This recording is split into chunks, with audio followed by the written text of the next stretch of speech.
Fazia silêncio dentro do veículo que atravessava uma rodovia vicinal do interior após longas horas de estrada. Eram poucas as avarias no asfalto, marcado apenas por pequenas rachaduras. Porém, o carro sacolejava como se estivesse passando as rodas em uma trilha esburacada de terra. Ao volante, Laura não deixou de reparar no filho mais velho que, ansioso a seu lado, balançava uma das pernas freneticamente. O adolescente de roupas largas e cabelos desgrenhados buscava a fuga para suas aflições na música alta que tocava em seus fones de ouvido, encarando a paisagem bucólica pela janela sem enxergar nada além do que o perturbava em pensamento. Filho. Laura se dirigiu a ele com carinho, mas não foi atendida. Tiago. Impostou mais a voz. O rapaz prontamente se virou para a mãe, incomodado por ter sido arrancado de seu devaneio, e afastou o aparelho das orelhas para escutá-la. Quer parar para tomar uma água com açúcar? Tiago não entendeu a indireta. Buscou algum tipo de cumplicidade no olhar do irmão mais novo, sentado no banco de trás, mas Bruno também não parecia estar a par das intenções da mãe. Por quê? Limitou-se a ser direto. Sem desviar os olhos da estrada, Laura procurou pelo caçula no retrovisor. Tudo bem aí atrás, Bruninho?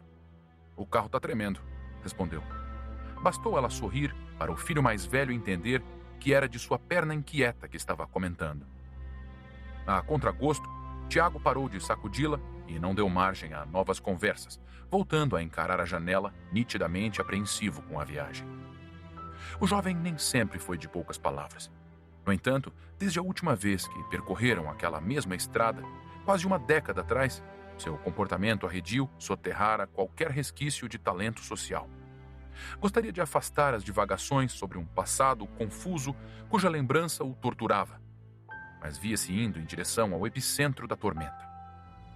Laura, sempre comedida na abordagem com o filho, sabia que o silêncio desconfortável no automóvel era sinal de que ele talvez não estivesse pronto para voltar, mesmo após tantos anos. Contudo, em algum momento, seu mais velho teria de enfrentar os medos antigos para se tornar um adulto confiante e preparado para outros problemas com que a vida ainda haveria de brindá-lo. Eu acho que vai ser bom, filho. Aproveitou para tentar oferecer uma solução hipotética ao assunto que o angustiava. Mas se for muito difícil passar a noite na avó Célia, a gente arruma uma pousada. Não sou mais criança. Apesar da rispidez no rebate, sua tentativa de encerrar o assunto não foi o suficiente para fazer a mãe desistir de falar. Tenta ver pelo lado prático. Essa visita pode ser uma oportunidade para você esclarecer o motivo de ter ficado com esse medo todo da casa. Sugeriu esperançosa de que algumas palavras sensatas pudessem atrair a disposição do adolescente. Antes de Tiago contestar, Bruno se intrometeu na conversa. O que tem na casa da vovó? Não tem nada. Laura fez questão de inibir de imediato qualquer interpretação mirabolante vinda da cabeça do mais novo. Acontece que o seu irmão começou com umas histórias quando tinha sua idade e não teve Cristo que as tirasse da cabeça dele. Do quê? Para evitar uma resposta da mãe, o adolescente a censurou com um olhar, sugerindo que aquele não era um assunto a ser tratado com um menino de 6 anos. Coisa boba que criança gosta de inventar, filho. Prontificou-se a dar uma explicação evasiva, respeitando a vontade do mais velho. Mas sempre que eu falava de visitar a casa da sua avó, o Tiago se trancava no quarto e fazia uma birra absurda. Só melhorou depois que uma tia começou a conversar toda semana com seu irmão para tentar entender direito por que ele tinha criado essa história. Que tia? Minha psicóloga, Bruno. Tiago atravessou. A mãe tá falando que eu tenho problema na cabeça. Eu não disse isso. Laura se irritou com as palavras colocadas em sua boca. Só estou explicando para o seu irmão a razão de ele nem se lembrar direito da avó. Depois de 10 anos, essa foi a primeira vez que você não criou o caso para vir para cá. Se foi a terapia que te convenceu, que bom. Mostra que você está progredindo. O comentário foi indelicado e ela se deu conta da grosseria assim que escapou dos seus lábios. Conhecia o filho bem o suficiente para saber que aquelas palavras impensadas, embora não tivessem a intenção de magoá-lo, bastariam para fazê-la perder o pouco da atenção conquistada. No rosto do rapaz estampava-se uma apatia enganadora. O único sentimento decifrável era sua vontade de pôr um fim à conversa. Explica agora por que o Bruno tem um pulmão estragado. Tiago provocou antes de escapar de volta aos seus fones de ouvido. Eu tenho o pulmão estragado? Assustou-se o pobre garoto. Não, Bruno, você não tem o pulmão estragado. Já te falei que é só asma. Seu irmão vem com besteira quando quer fugir do assunto que ele não gosta de discutir. Era fato que, apesar de o menino levar uma vida normal, cuidados eram necessários para que suas crises não fossem tão severas. Bruno tinha predisposição genética para a doença, e esse era o fator mais preocupante. Portanto, era imprescindível que ele tivesse sempre à mão uma bombinha para o medicamento preventivo diário e outra com broncodilatadores, para os ataques noturnos. Seus pulmões chiavam com frequência, e Laura jamais correria o risco de ver mais alguém de sua família adoecer gravemente por complicações respiratórias. Ainda que Tiago ansiasse por algum contratempo que o impedisse de chegar ao destino, o restante do trajeto foi mais rápido do que o esperado. Quando o carro estacionou na pacata rua onde ficava o antigo casarão de sua avó, o sol ainda brilhava, clareando a fachada do endereço para lhe representar o palco de seus medos mais profundos. O primeiro a sair em disparada, logo com a parada do veículo, foi Bruno, exausto pelas horas sem poder esticar as pernas. Ele correu em direção à porta, sob a advertência de Laura para tomar cuidado enquanto abria o porta-malas para buscar as bagagens. Receoso em abandonar o automóvel, Tiago encarava a casa pela janela, nitidamente incomodado por estar em frente à construção que tanto o assombrava. Se tivesse opção, jamais retornaria. Porém, não queria atravessar toda a adolescência com o horror de algo que sua terapia o fizera questionar se de fato era real. Para ter uma vida adulta livre de temores ingênuos, ele reconhecia a necessidade de ter que rejeitar sua covardia. Precisava certificar-se de que o que vira quando criança era apenas fruto de sua imaginação.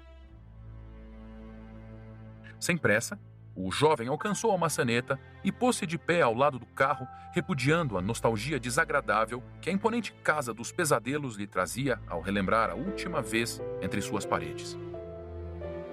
Pouco mais de 10 anos antes, entre os muros do casarão centenário, Tiago, ainda menino, corria alegremente pelo piso revestido em madeira escura do corredor da entrada para cair nos braços aconchegantes de sua avó Célia. Saudade do meu netinho! Ela o recebeu com um abraço caloroso. Não vai derrubar a vovó, Tiago, a mamãe o advertiu, cruzando a porta com as malas.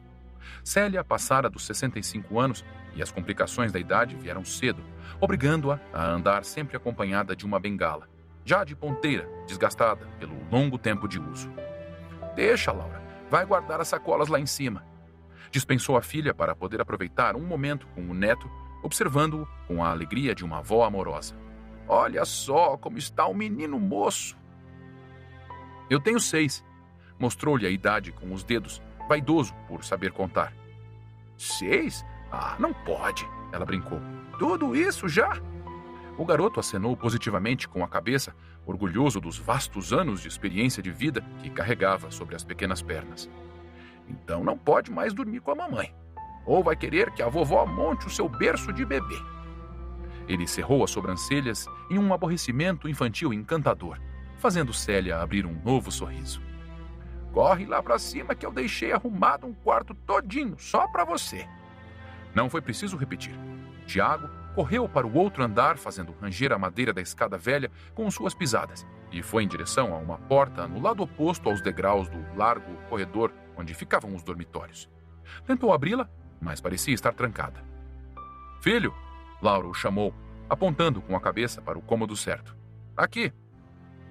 Ao cruzar a entrada de onde dormiria, o menino se dispôs a testar a resistência do colchão com pulos vigorosos. Desce, mandou a mãe, depositando a mala em um dos cantos. Deixa a avó Célia te pegar pulando na cama para você ver. O tom da ameaça foi suficiente para fazê-lo sentar, comportado, embora para ele aquilo não soasse como algo que sua avó carinhosa faria. O quarto dela é aqui do lado, hein? Continuou. Não parece, mas a vovó Célia é brava. Se fizer muita bagunça, ela vai vir aqui te dar uma bela bronca. Então se comporta. Beijou-lhe a testa e saiu para desfazer a própria mala no aposento onde sempre ficava acomodada. Sozinho no quarto, que seria todo seu durante o feriado, o pequeno resolveu atender sua inata curiosidade infantil. Não satisfeito em apenas observar os adornos de carpintaria dos móveis antigos de madeira escura, vasculhou as gavetas sem saber o que procurava e arrancou as lascas de tinta velha descascando na parede. Ao lado da cama, a claridade entrando pela única janela do dormitório quadrado convidou-o a conhecer a vista. O cenário campestre fez o menino apreciar a calma do interior, tão diferente da agitação da metrópole onde vivia.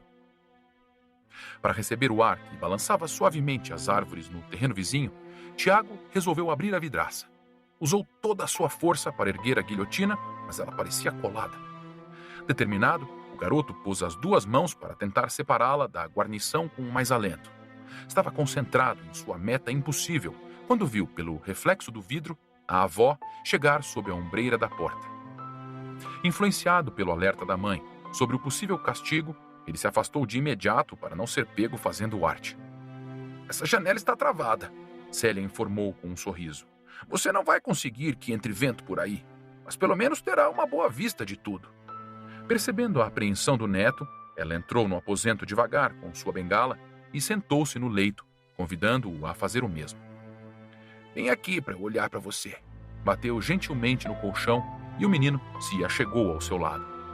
Radiante, a idosa não continha a imensa alegria de finalmente tê-lo em sua casa. "Como virou um meninão bonito!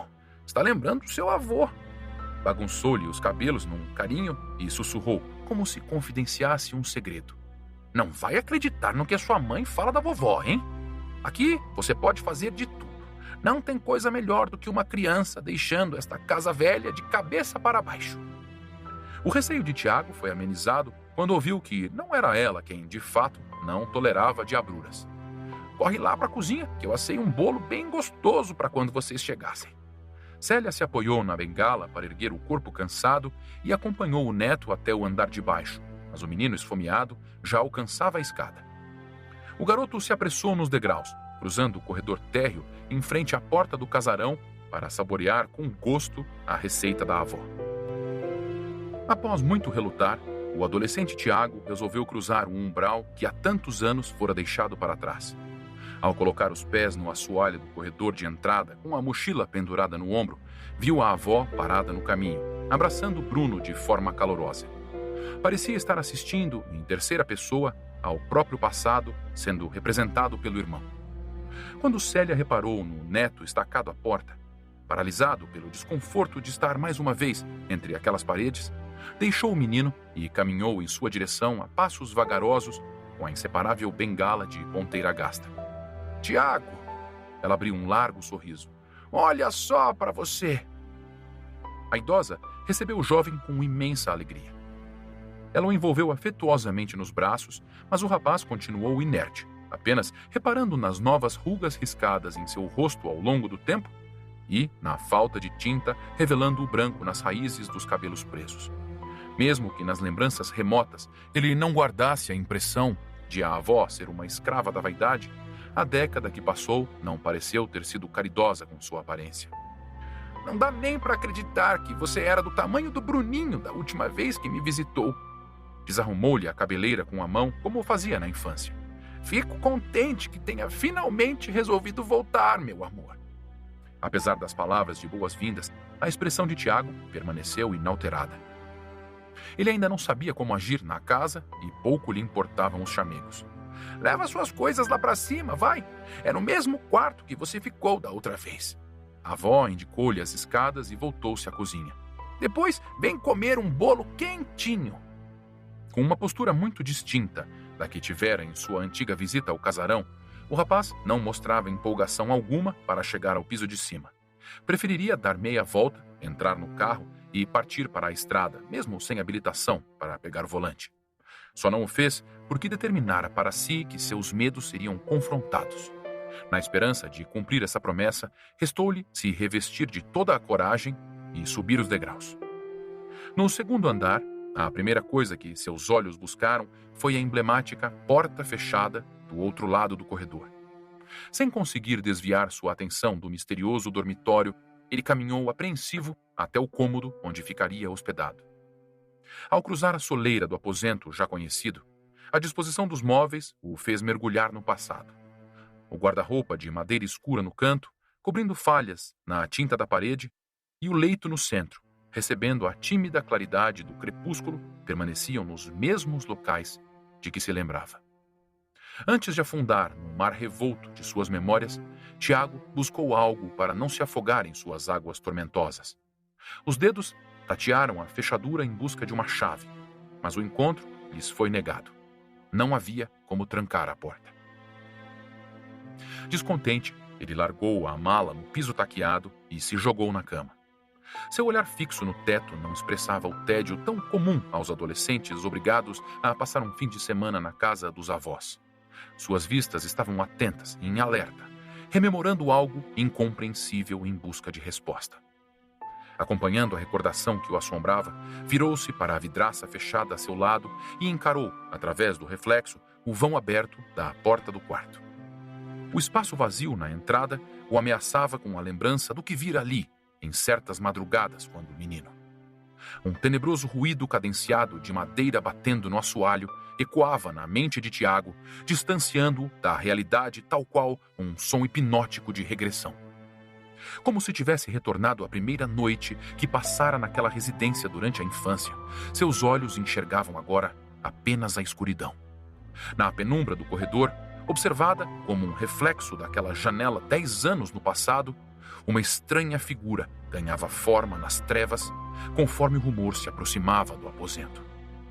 O luar era o único responsável por revelar debilmente os contornos abrigados no breu, tornando indecifrável a bizarra quimera escondida nas sombras. Ao parar a poucos passos da porta, o misterioso barulho também se interrompeu, delatando ser a marcha coxa de uma criatura demoníaca contemplando o menino em silêncio. O monstro não ousou adentrar o quarto, mas sua presença era suficiente para aterrorizar o imaginário do garoto desperto, que via apenas o rosto indefinível de um ser desfigurado, com os cabelos crespos esvoaçados. Essa lembrança apavorante, que fizera Tiago nunca mais retornar àquela casa, foi de súbito atravessada por outro ruído mais concreto, vindo do jardim. De volta ao presente, o jovem saiu da cama e perseguiu o chiado áspero de cordas raspando numa tora de eucalipto. Ao lado do aposento proibido, havia uma janela com vista para o pátio. O adolescente pôde ver, através da moldura, seu irmão sendo empurrado por Célia em um dos 2 assentos do balanço rústico que enfeitava o quintal. Não demorou para ele descer as escadas e cruzar a saída dos fundos, a fim de observar o pequeno Bruno brincando alegremente com a sua avó. Queria encontrar algo que o ajudasse a superar o inexplicável incômodo que sentia naquela morada. Assim que percebeu Tiago espiando-os, sem arredar o pé da soleira, a mulher inventou uma desculpa ao mais novo para poder trocar algumas palavras com o neto, que fazia tanto tempo que não via. Melhor entrar, Bruninho. Não quero sua mãe me culpando se você ficar resfriado. De nada serviram os resmungos do menino. Com o sol se escondendo, a friagem do final da tarde dava sinais de que aquela seria uma noite típica de inverno. Vai, que já está serenando, apressou a avó, fazendo-o abandonar a cadeira suspensa pelas cordas e correr para dentro. A idosa alcançou sua bengala apoiada na tora de sustentação lateral e, com seu passo lento, caminhou até chegar ao lado de Tiago. Você era um que adorava esse balanço. Mal acordava e já corria aqui para o quintal. Vovó, mais alto, eu quero voar. Ela sorriu com a lembrança, que de nada adiantou para tirar a expressão de indiferença do neto. Tem alguma recordação disso, meu amor? O jovem buscou relembrar a sensação de se divertir com a avó naquele mesmo jardim, com o seu corpo sendo embalado ao vento, mas sua memória estava presa a um passado nebuloso que ofuscava qualquer sentimento de encanto que pudesse ter vivenciado no casarão. Como resposta, não deu palavras. Limitou-se a balançar negativamente a cabeça. É que faz muito tempo, ela argumentou sem perder a gentileza. Fica mesmo tudo meio confuso na cabeça. Não era apenas por causa da mudez de Tiago que Célia estava magoada. Seu neto fitava a grama, as nuvens, os pássaros que cruzavam as vistas. Tudo menos seus olhos, ávidos por contato. Como não teve êxito na tentativa de despertar a atenção do rapaz por meio dos momentos festivos, ousou avançar indiretamente para o tema que, bem sabia, o incomodava. Do que você se lembra, Tiago, daquela última vez que vocês vieram?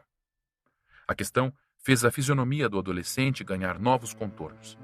Indecifráveis, porém visivelmente distintos da apatia exibida desde que chegara.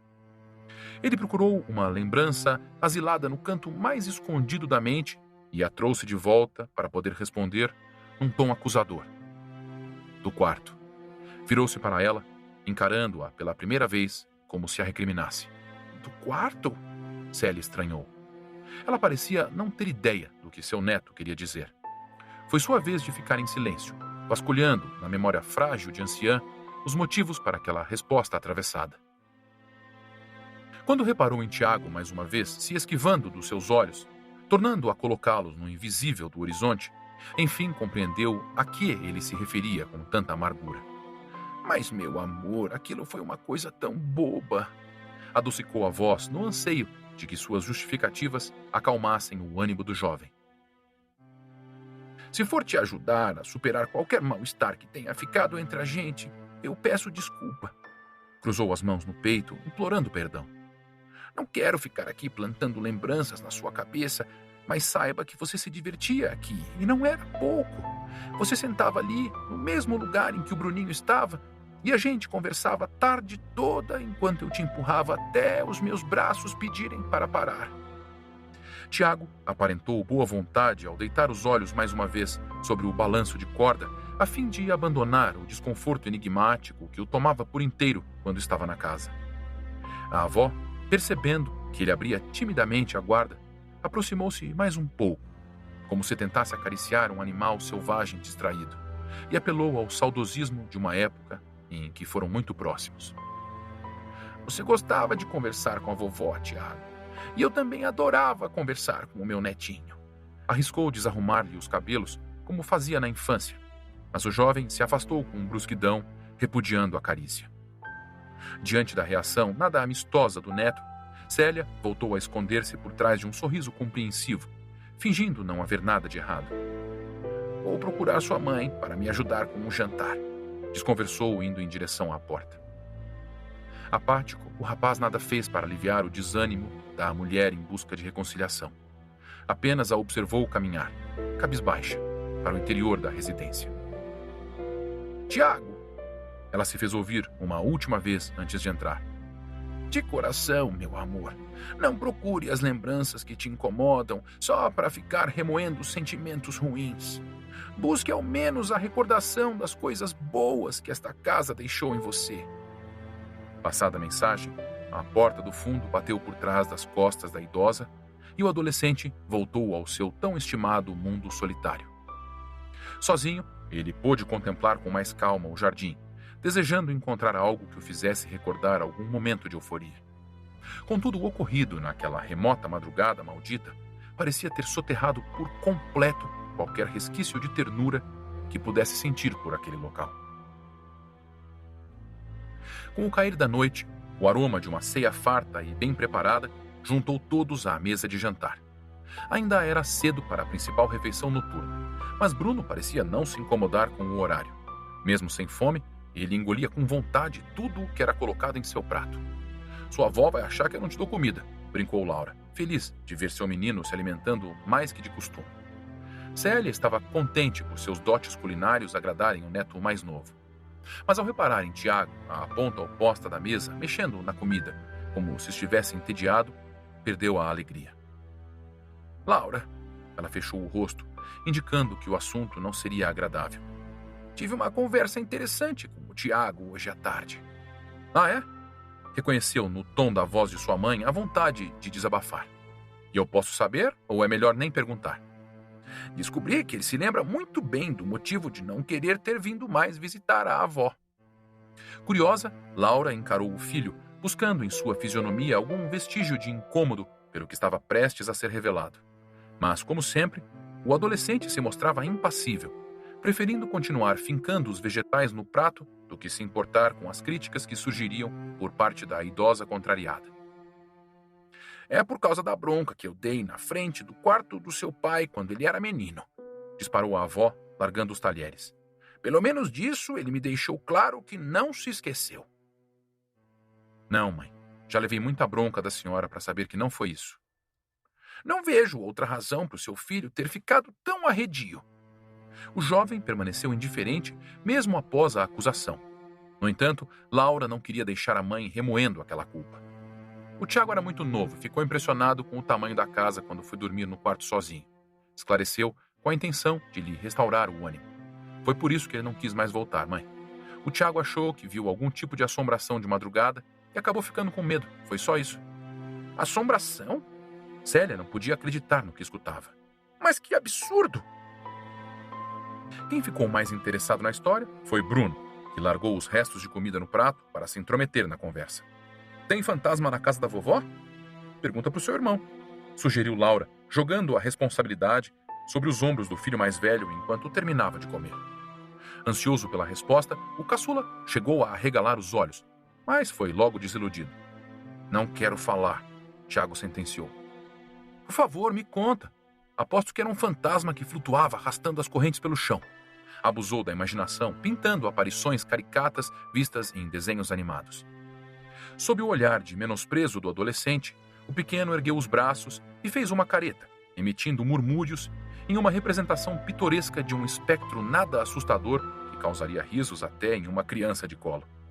De nada serviu o entusiasmo do mais novo. Seu irmão dera o assunto por encerrado e o descaso dele ao acenar negativamente com a cabeça serviu para lhe frustrar a expectativa. Vai, fala pra mim, Bruno insistiu mais uma vez. Suas súplicas foram inúteis. Por mais que implorasse, Tiago não lhe dava ouvidos. Preferia terminar a comida no prato e voltar ao som ensurdecedor do fone pendurado no pescoço a compartilhar aquela história à mesa. Se o jovem retraído já era avesso a qualquer tipo de conversa trivial, expor uma situação particular em voz alta era algo completamente fora de cogitação. Atenta, do outro lado estava Célia, igualmente curiosa para conhecer a fábula assombrada, mas seu orgulho a proibia de questionar algo tão absurdo. Embora não admitisse, estava estampado em seu rosto o interesse em ouvir sobre o trauma do neto. Laura, percebendo a vontade da maioria, apoiou os talheres no prato ao terminar a refeição e decidiu deixar a noite mais interessante. O Tiago jurava que tinha visto um monstro no quarto dele. Um monstro? A avó se surpreendeu com tamanha bobagem. Mãe, o adolescente prontamente a censurou, incomodado por ter sua intimidade revelada contra a vontade. Calma, que eu só vou falar o que você disse para a psicóloga. Se fosse para ser um segredo entre médica e paciente, ela não teria me contado. Um argumento não muito sensato, porém verídico.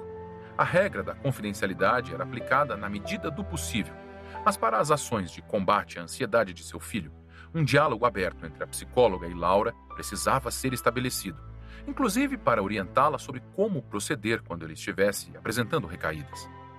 Na verdade, Tiago sentia-se mais incomodado pela preferência da mãe em sanar uma curiosidade velada no olhar da avó do que em acolher um pedido explícito seu, justamente o portador do referido transtorno.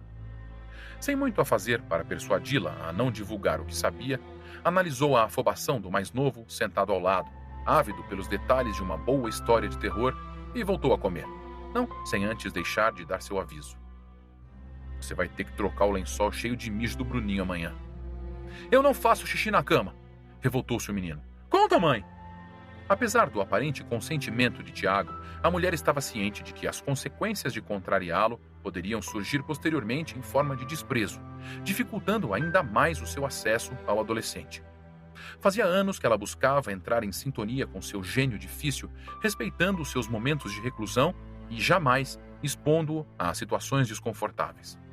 Não querendo ferir o progresso da terapia, ainda mais no ambiente inóspito que o traumatizara, Laura encostou gentilmente a palma da mão na do jovem em cima da mesa e, com carinho, pediu mais uma vez sua aprovação para poder revelar a passagem. Filho, quis ser ouvida com bastante atenção. Acho que a gente pode tentar fazer aqui o que a doutora pediu. Se você começar a se sentir incomodado, é só me falar que eu paro. Mas isso pode ser bom para ajudar você a se lembrar do que te fez construir essa história na cabeça. Tudo bem? A entonação serena da mãe, acompanhada do olhar mendicante do irmão e da ansiedade da avó, tornaram impossível negar o pedido.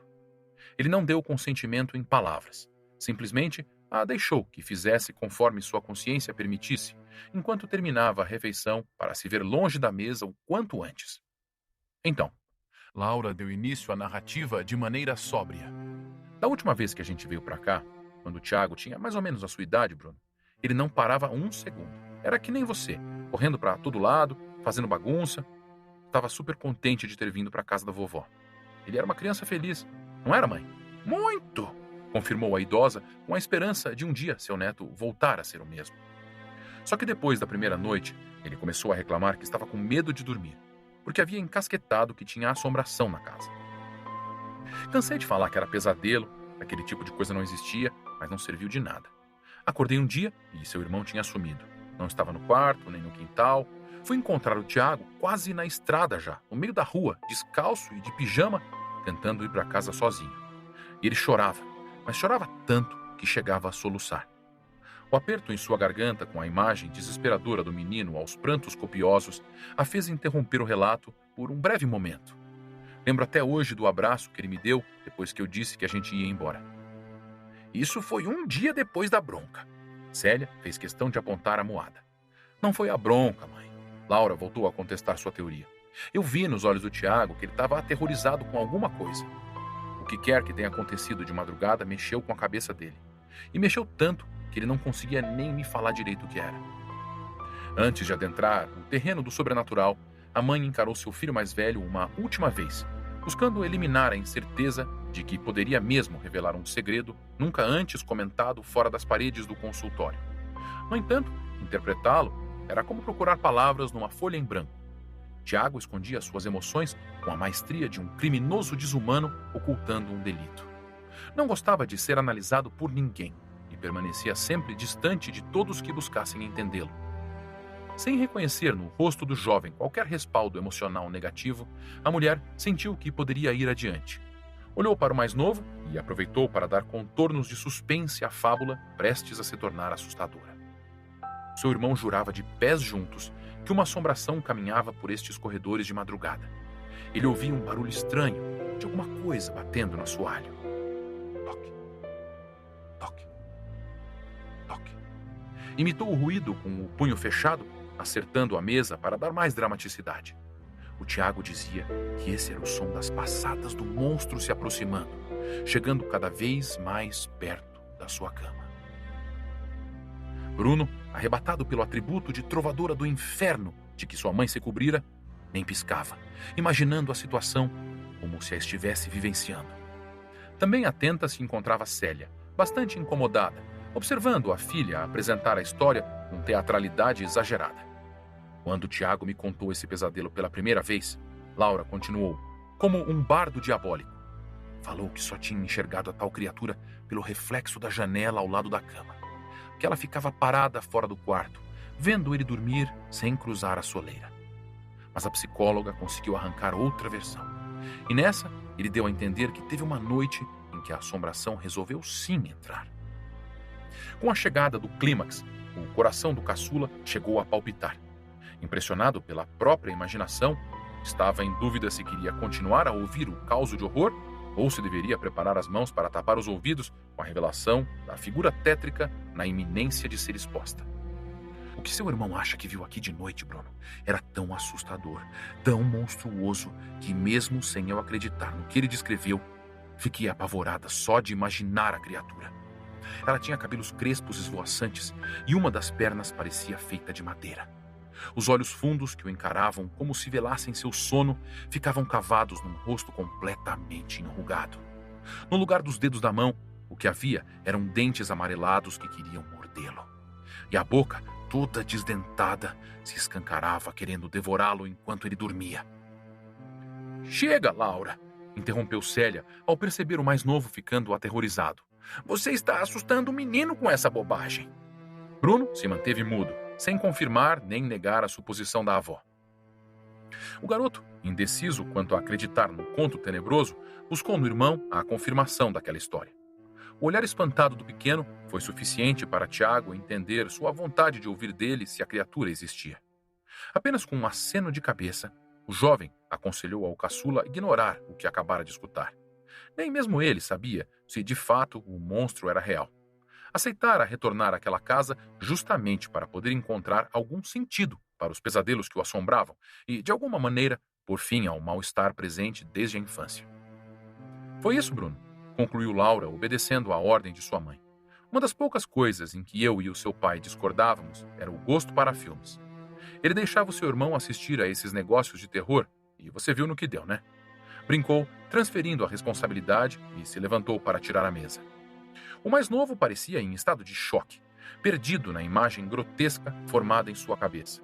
Os contornos abstratos de como a aberração fora pintada por sua mãe não encontravam lógica no pincel mental do menino. Ele tentava criar uma figura, concebendo traços horripilantes para o lendário bicho-papão, mas sua descrição era muito obscura. Intrigada, Célia preferiu não tecer comentários. Igualmente impressionada, optou pelo silêncio, a fim de não atrair mais atenção ao assunto pavoroso. Com poucas opções do que fazer no restante da noite, além de admirar a beleza das estrelas enfeitando o céu interiorano ou prestigiar a sinfonia noturna dos grilos, Bruno estava sendo devidamente acomodado pela mãe na cama do quarto onde dormiria sozinho pelos próximos dias.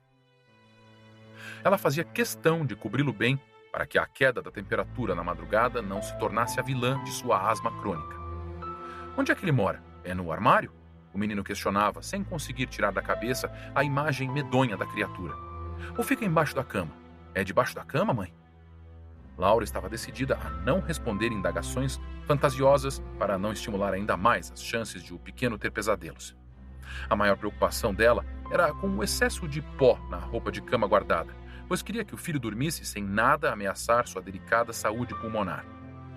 Sua avó bem que podia ter batido melhor essa coberta. Resmungou, tentando mudar o foco da conversa enquanto terminava de enrolar o caçula na manta grossa de lã. Em qual quarto o monstro fica? Ele continuou sem dar ouvidos à queixa da mãe. É no meu? Ele vai me pegar? Seus olhos arregalados indicavam que adentrava seriamente o perigoso terreno dos medos imaginários.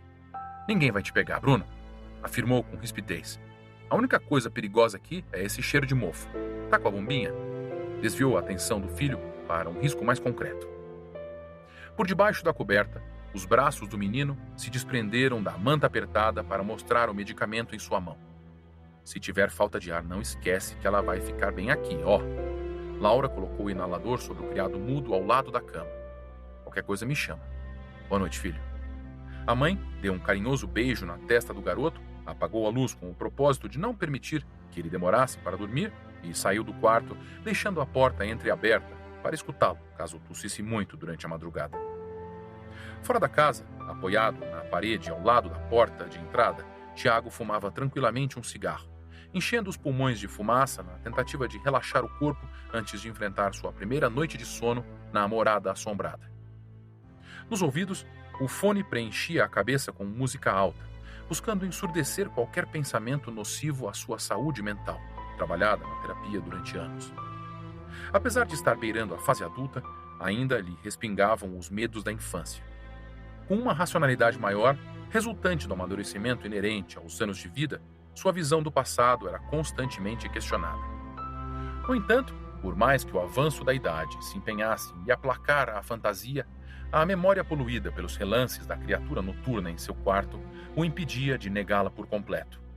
Não pareciam lembranças de um pesadelo horripilante, mas de algo real que ainda provocava arrepios. Sobre sua cabeça, um céu dos mais belos era ignorado. Ao lado de uma lua gloriosa, as constelações disputavam espaço no campo celeste, repleto de pequenos brilhos. Na ausência de luzes artificiais, além das fracas lâmpadas amarelas dos postes em frente às poucas casas da rua, as estrelas exibiam com vaidade toda a sua imponência. Mas Tiago encarava apenas a rua deserta, alheio às formosuras apresentadas pelo mundo. O vazio entre a porta do casarão por trás de si e o mato mal carpido na margem oposta da alameda era o que ele mais reconhecia. Sentia-se à vontade, sendo parte de um hiato, consumido pelo nada, enquanto agredia suas células nervosas com a nicotina. A paz da qual o adolescente usufruía em seu estimado isolamento foi açoitada com uma inesperada presença. Sob a tímida luz do pilar de madeira fincado no solo, apareceu uma garota caminhando sozinha. A friagem da noite A obrigava a cobrir o rosto com o capuz do largo moletom e esconder as mãos nos bolsos da frente. Centralizada no campo de visão do rapaz, ela interrompeu sua marcha e, ao notar que era observada, resolveu mostrar a face. Os longos cabelos lisos acastanhados e a pele bem branca, inimiga do sol, acentuavam o olhar triste que ela carregava. Era costume de Tiago fugir de quem o encarava. Mas talvez porque a menina aparentasse ter sua idade, ou um pouco menos, e também refugiar-se em fones de ouvido devido a uma aparente mazela implícita na fisionomia aborrecida, ele devolveu, com os olhos, sua dúvida sobre quem ela seria. Mesmo afastados, os dois tentavam se decifrar num diálogo mudo, procurando respostas imaginárias para suas suspeitas. "Não esquece de trancar a porta, Tiago", ecoou ao fundo a voz de Laura. A interrupção não foi suficiente para o filho deixar de encarar a jovem parada no meio da alameda. Sem responder, ele tragou mais uma vez a fumaça, imaginando o que a moça poderia querer ao permanecer parada à sua frente. "Tiago, não esquece de..." "Já ouvi", respondeu impaciente. Aquela foi a desculpa para a garota abandonar a via dos carros e entrar no terreno. Ela tirou os fones da cabeça enquanto se aproximava do rapaz e ergueu uma das mãos, querendo um cigarro. O típico comportamento apático dos adolescentes que julgam não dever nada a ninguém estava bem ilustrado na postura de ambos. Acompanhando os modos da visitante, Tiago também abandonou a música em seus ouvidos e lhe ofereceu o maço. Sem cerimônia, ela colocou o enrolado de fumo entre os lábios e ficou à espera do fogo. Assim que o acendeu, jogou-lhe de volta o isqueiro de qualquer jeito, sem a menor preocupação em agradecer. Apoiou-se na parede ao seu lado e deu uma longa tragada de olhos fechados. Reteve a fumaça por um tempo nos pulmões, absorvendo com prazer o alcatrão, antes de liberá-la com reclamações. "É tudo igual", ela disparou, fazendo referência à voz que escutara sair de dentro de casa. "É só ficar de boa que eles te pedem para fazer alguma coisa. Se você quer ficar longe das merdas que eles falam, logo arruma um jeito de te puxar de volta." Como de costume, Tiago não abriu a boca. Sua principal forma de expressão sempre foi o silêncio, e apesar de a garota lhe ser atraente aos olhos, sua inaptidão social era muito mais forte e confortável que qualquer vontade de se comunicar. Ele apenas a escutava, encarando o horizonte. Nem um pouco incomodada com a falta de interação do rapaz, ela o mediu de cima a baixo, admirando de perto o físico magro e o rosto simétrico de cabelos rebeldes. O sorriso espontâneo exibido pela jovem ao notá-lo poderia ser interpretado como flerte, caso ele tivesse percebido e fosse desprovido de fantasmas particulares que o impediam de fazer amizades. "Sou a vizinha aí do lado", continuou seu monólogo. "Parte da família problemática que todo bairro tem. Se ouvir uns gritos vindo de lá, fica tranquilo, que são só os meus pais, brigando por quem foi que deixou a vida do outro mais miserável. Odeio aquele lugar." Deu mais uma longa tragada e remoeu internamente seus problemas íntimos, calada. Mas não durou muito, pois gostava de reclamar e encontrara um ouvido para despejar suas queixas. "Meu pai é o pior. Se fossem só as discussões, vá lá. Mas ele adora ficar me obrigando a fazer coisa que eu não curto, todo grosso. Um inferno. Depois vem me pedir desculpa, como se fizesse alguma diferença. Aposto que o teu não faz tanta merda com o pretexto de ser superprotetor. Não vejo meu velho faz tempo." Tiago foi seco em sua única participação na conversa, saboreando o amargo da nicotina. "Nem te conheço e já te invejo", rebateu, puxando o fumo uma última vez antes de apagar o restante na parede. "Melhor eu não dar motivo para ser uma noite daquelas de novo." Levantou-se e foi embora para casa sem olhar para trás. "Até mais, vizinho." O jovem não se incomodou em se despedir. E pelo jeito que ela abandonou a conversa, sem agradecer nem dizer o seu nome, não parecia esperar um adeus caloroso também. Era muito provável que nunca mais se encontrassem. Fato compreensível, devido ao talento do rapaz em afastar todos com sua aparente má vontade em conceder atenção. De qualquer maneira, o encontro imprevisto trouxe-lhe algo diferente ao marasmo do dia e o distanciou por alguns momentos de seus pensamentos depressivos. Mas era hora de voltar e enfrentar o que tanto lhe afugentava o anseio de fechar os olhos na cama. Aproveitou a última ponta do cigarro e o jogou na rua, retornando ao casarão.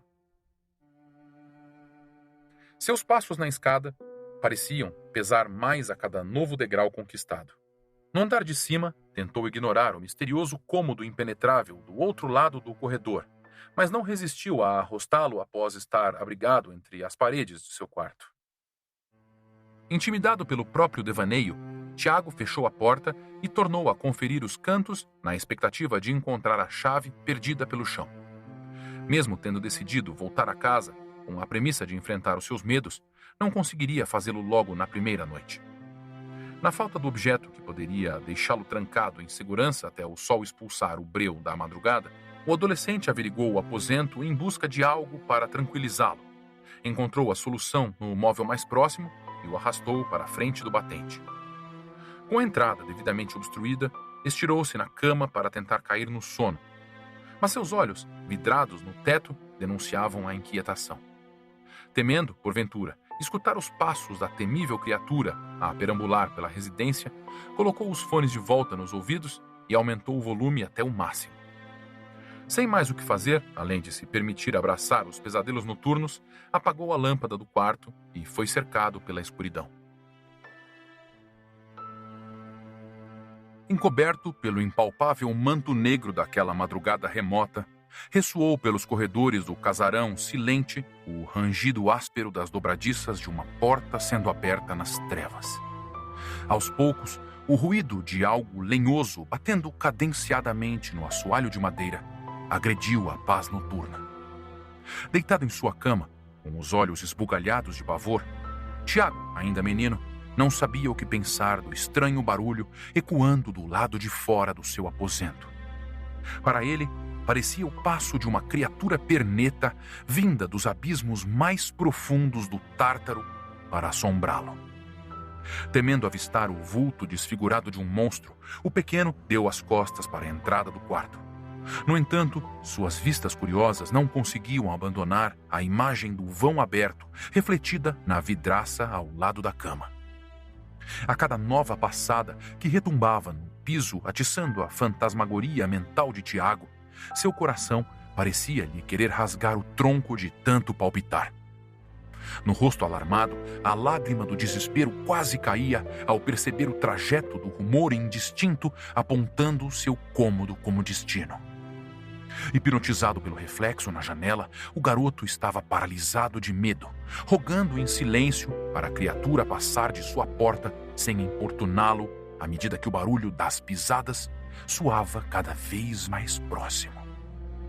Foi quando ele viu, envolta no negro manto das sombras, uma bizarra figura se desenhar na penumbra. O tímido luar, vindo da janela, não bastava para revelar as feições aterradoras da aparição, mas era o suficiente para fazer reconhecer sua forma grotesca. Pela silhueta sombria refletida na vidraça, Tiago identificava apenas os cabelos crespos esvoaçados da assombração parada na frente do aposento. Aquela imagem tétrica de contorno obscuro, observando-o na escuridão, já seria suficiente para lhe trazer os piores pesadelos sempre que fechasse os olhos. Mas foi o ecoar de mais um passo no assoalho, o último dado pela criatura antes de estacar sob o umbral do quarto, que fez o menino começar a temer as noites naquela casa. Os olhos da criança contemplaram com mais detalhes os aspectos tenebrosos do monstro à meia luz.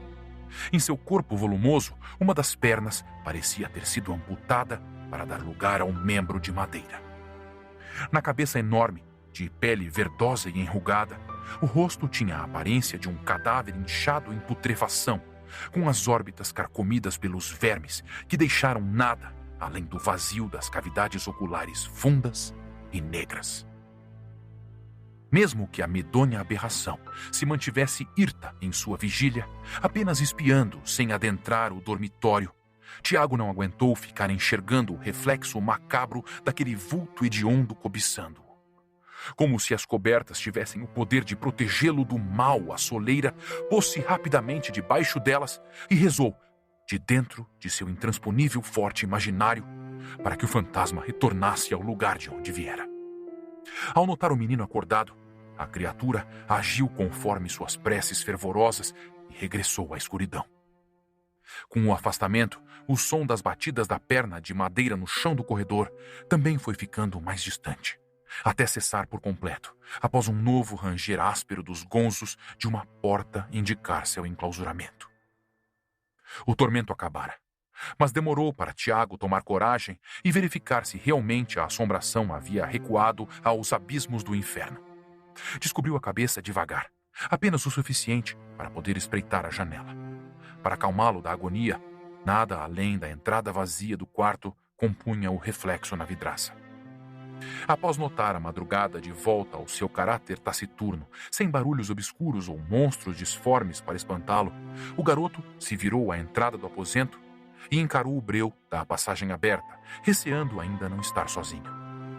Sem sair da cama, rastreou a penumbra para ter certeza de que a aberração não estava mais em seu encalço, quando os olhos caíram sobre a porta fechada do cômodo no outro lado do corredor. Motivado pelo anseio de saber qual seria o antro onde a aparição se escondia, Tiago julgou ter encontrado seu covil. O menino não pregara os olhos pelo restante da madrugada. Aguardou o primeiro raio de sol atravessar a janela para, só então, abandonar as cobertas a fim de aventurar-se fora do quarto, ainda em seu pijama. Com os demônios afugentados pela bênção da claridade, ele teve a coragem de dar os passos em direção à porta que o instigava. Parado em frente à ombreira, Tiago ensaiou inúmeras vezes erguer o braço para alcançar a maçaneta, mas estava temeroso. Como qualquer criança, suas ações, ainda que inconsequentes, eram guiadas pela curiosidade, porém atravancadas pelo medo. Essa dualidade infantil, arriscar a própria segurança na busca por novas descobertas e, ao mesmo tempo, recusar-se a seguir adiante ao esbarrar no desconhecido, ilustrava bem o conflito em seu íntimo. Atraído pela vontade de resolver o mistério, o garoto respirou fundo, alcançou o remate gelado de metal e seus dedos receosos começaram a forçá-lo para baixo bem devagar. «Tiago!» Célia o chamou num tom opressor, fazendo-o se afastar da porta no susto. «O que você acha que está fazendo?» Aproximou-se na velocidade permitida por seu punho na bengala. A avó verificou se o local estava devidamente trancado e agarrou o neto pelo braço com violência. Toda a sua expressão amorosa deu lugar àquela faceta rancorosa sobre a qual Laura alertara o filho quando chegaram. «Eu não quero você mexendo nesse quarto, entendeu?» Ela o repreendeu de forma um tanto exagerada, botando força no aperto da mão. «Responde, menino!» «Meu braço!» A idosa largou o neto, mas não renunciou ao seu posto no trono da opressão. Ela o olhava do alto de seu pedestal intolerante, como que condenando o pequeno à guilhotina. «Esse era o quarto do seu avô e eu não gosto que fiquem bisbilhotando no que tem aí dentro. Você pode fazer o que quiser nesta casa, Tiago, mas nesse cômodo você não entra. Ninguém entra!» Acostumada ao hábito antigo das crianças de baixarem a cabeça respeitosamente quando uma pessoa de mais idade estava com a palavra, Célia não encontrou o comportamento esperado no menino. Ele a encarou de volta com o ressentimento bem aparente no olhar, acariciando o braço dolorido. Sem se intimidar pela careta atrevida do garoto, a mulher arqueou o tronco e posicionou o rosto na mesma altura do dele, aproximando-se o suficiente para deixar bem clara a seriedade de sua advertência. «Eu também sei fazer cara feia», deu uma entonação mais grave e rouca para a voz. «E pode ter certeza de que, se precisar, a minha vai ficar muito pior que a sua. Não ache que sou como a sua mãe, que não soube te dar educação».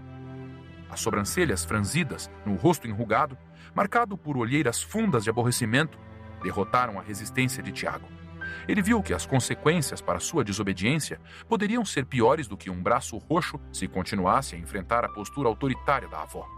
Portanto, cedeu-lhe a vitória, inclinando o pescoço como ela esperava que fizesse. Célia endireitou a coluna ostentando um sorriso triunfante e voltou a se mostrar carinhosa, como se nada tivesse acontecido. «Desce para tomar café, meu amor». Bagunçou-lhe os cabelos, como adorava fazer, e dirigiu-se às escadas. Contrariado, o menino esperou até ela se distanciar para poder arrumar os fios da cabeça, em protesto.